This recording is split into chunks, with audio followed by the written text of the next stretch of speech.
प्रधानमंत्री हैं, गृह मंत्री हैं, उनका लगातार बयान आता है, रक्षा मंत्री का आता है कि ऑपरेशन सिंदूर में हमने कुछ खोया नहीं है, बल्कि हमने हासिल किया है जो हमें चाहिए था। आप कैसे देख रहे हैं इसको? देखिए, सबसे पहले तो मैं आपके माध्यम से ये कहना चाहूँगा कि राजनाथ सिंह जी ने मिनिस्ट्री ऑफ डिफेंस के जो हमारे मंत्री हैं, रक्षा मंत्री, उन्होंने संसद के अंदर जो बयान दिया वो बहुत ही ज़्यादा आलोचनीय है कि इस ऑपरेशन सिंदूर के अंदर हमारे सैनिक और जवान की किसी की कोई क्षति नहीं हुई है। ये इतना बड़ा झूठ है जो कि पचता नहीं है, क्योंकि मैं आपके माध्यम से बताना चाहूंगा कि हमारे इस ऑपरेशन सिंदूर के दौरान 10 सैनिक शहीद हुए हैं।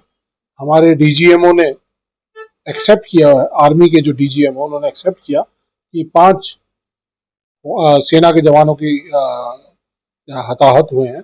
इसके अलावा एयरफोर्स के हमारे जवान हताहत हुए हैं, बीएसएफ के हुए हैं। तो ये पहली बार मैं ऐसा देख रहा हूं कि हिंदुस्तान की आजादी के बाद का जो इतिहास है उसके अंदर हम पहली बार ऐसा देख रहे हैं कि देश की सरकार ने सदन में आकर ये कहा कि हमारे कोई शहीद नहीं हुआ। क्या आप अपने शहीदों को एक्सेप्ट नहीं करना चाहते?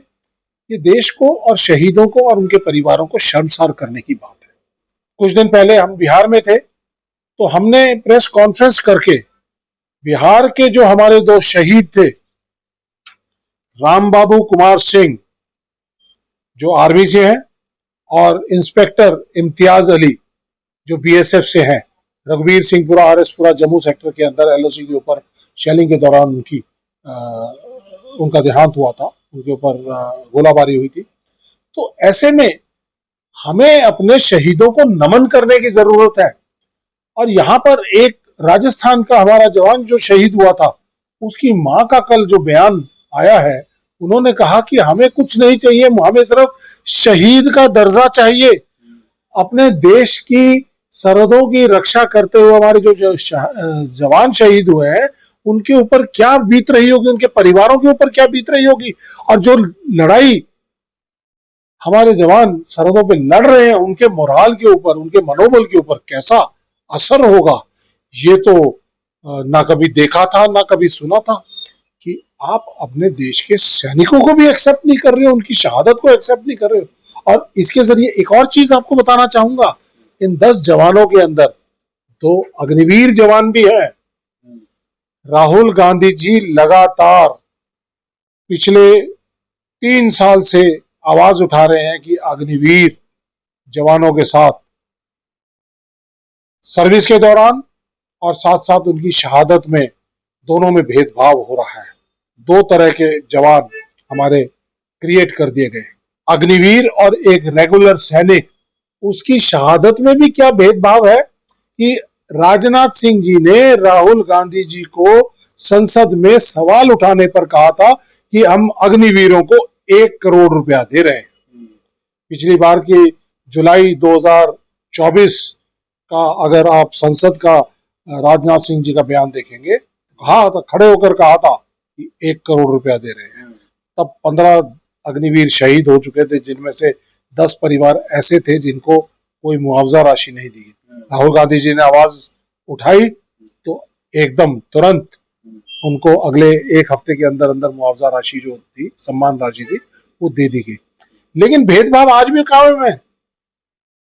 अग्निवीर को 1 करोड़, शहीद का दर्जा नहीं, 4 साल के बाद कोई और बेनिफिट नहीं, जबकि रेगुलर सैनिक को 2.5 करोड़ का मुआवजा, 15 साल तक पूरी सैलरी, 15 साल के बाद पेंशन, और उनके परिवार को उनको शहीद का दर्जा, परिवार को मेडिकल बेनिफिट्स, एजुकेशन में बच्चों को, डिपेंडेंट्स को बेनिफिट, और तमाम तरह की सुविधाएं हैं जो एक शहीद को मिलती हैं, तो उसको दिया जाता है। तो ये भेदभाव देश को मंजूर नहीं है। कांग्रेस पार्टी का फैसला था, राहुल गांधी जी का हमारे न्याय पत्र के अंदर फैसला था कि अग्निवीर योजना देश की सेना के लिए, सुरक्षा के लिए, युवाओं के लिए घातक है और इसको जाना होगा।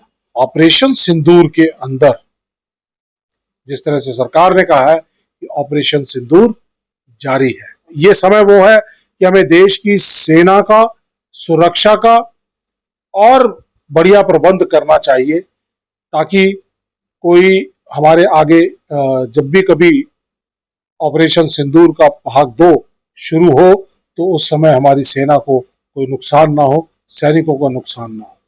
जिस तरह से हमारे deputy chief of army staff ने कहा कि सामने से इस ऑपरेशन सिंदूर के अंदर जो फेस था वो पाकिस्तान था, लेकिन पूरी की पूरी उनकी सेना को जो 80% से ज्यादा इक्विपमेंट है, जहाज है, गोला बारूद है, जो टेक्नोलॉजी है, जो लाइव इंफॉर्मेशन जो दी जा रही थी वो चाइना द्वारा दी जा रही थी, और तुर्की के ड्रोन दुनिया भर के वहां पर ऑपरेट कर रहे थे। तो ये 3 फ्रंट वॉर के बारे में उन्होंने जिक्र किया। सीडीएस ने ये कहा इस ऑप सिंदूर के अंदर हमें शुरुआती नुकसान हुआ, लेकिन कुछ जहाज गिरे, लेकिन क्यों गिरे ये ज्यादा जरूरी है।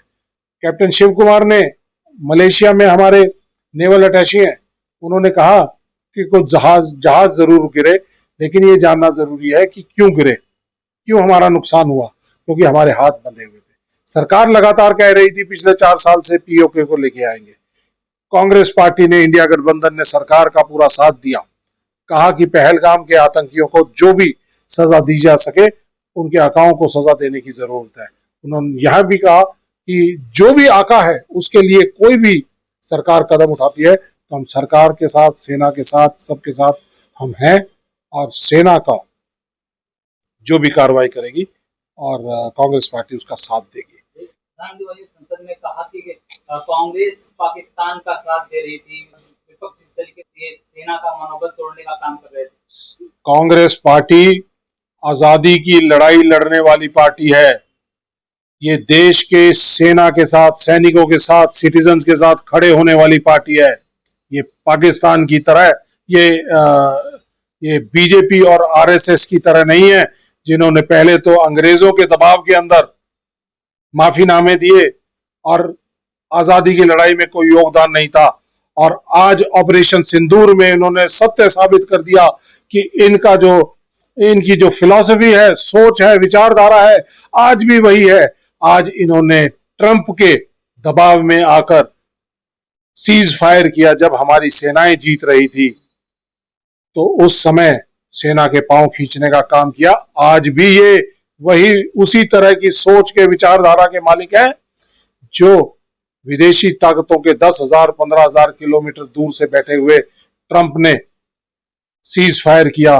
बायलैटरल पाकिस्तान और हिंदुस्तान का मुद्दा है कश्मीर, उसको इंटरनेशनलाइज करने का काम किया। तो ये तमाम चीजें हैं जिसके लिए बीजेपी को, आरएसएस को इनको जवाब देना पड़ेगा।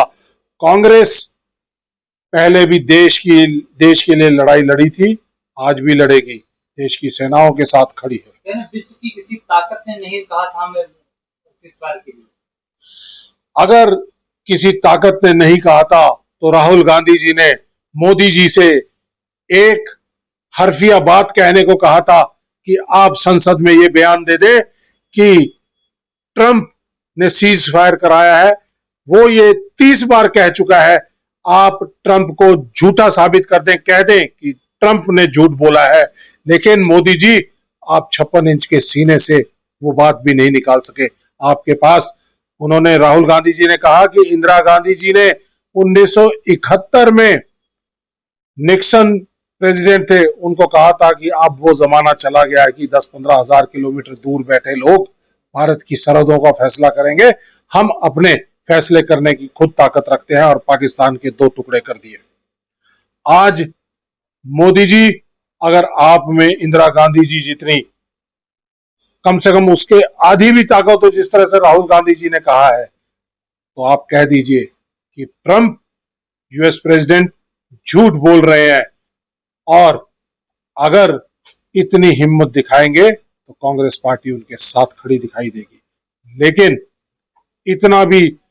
इतनी भी हिम्मत और साहस जुटा नहीं पाए, क्योंकि 1.5 घंटे के भाषण के अंदर उन्होंने यूएस प्रेसिडेंट ट्रंप के बारे में कोई बात नहीं कही। लेकिन यूएस प्रेसिडेंट ट्रंप दूसरी तरफ नाराज हो गया कि उनका दोस्त नमस्ते ट्रंप वाला या हाउडी मोदी वाला जो मोदी जी थे उन्होंने ट्रंप के बारे में कोई जिक्र नहीं किया, नाराज हुए, 25% देश के ऊपर पेनल्टी लगा दी और कहा कि रूस के साथ जो दोस्ताना है वो उसकी वजह से, और मिलिट्री इक्विपमेंट जिस तरह से हम रूस के साथ एक हमारा एक सहयोग है उसके तहत जो रूस का इक्विपमेंट हमारे को मिलता रहता है, अमेरिका का इक्विपमेंट नहीं खरीदते हैं, तो इस गलती की वजह से हम उनको पेनल्टी लगाते हैं। और मोदी जी आपकी वजह से और आपकी कमजोरी की वजह से और आपकी रीढ़ की हड्डी सीधी ना होने की वजह से देश को खमियाजा उठाना पड़ा है। और ट्रंप की इतनी हिम्मत हो गई कि वो हमारे देश के ऊपर 25% की पेनल्टी लगाता है। आप उस पर ट्रंप को वापस पलट कर वार कीजिए कि हम इस पेनल्टी की कतई परवाह नहीं।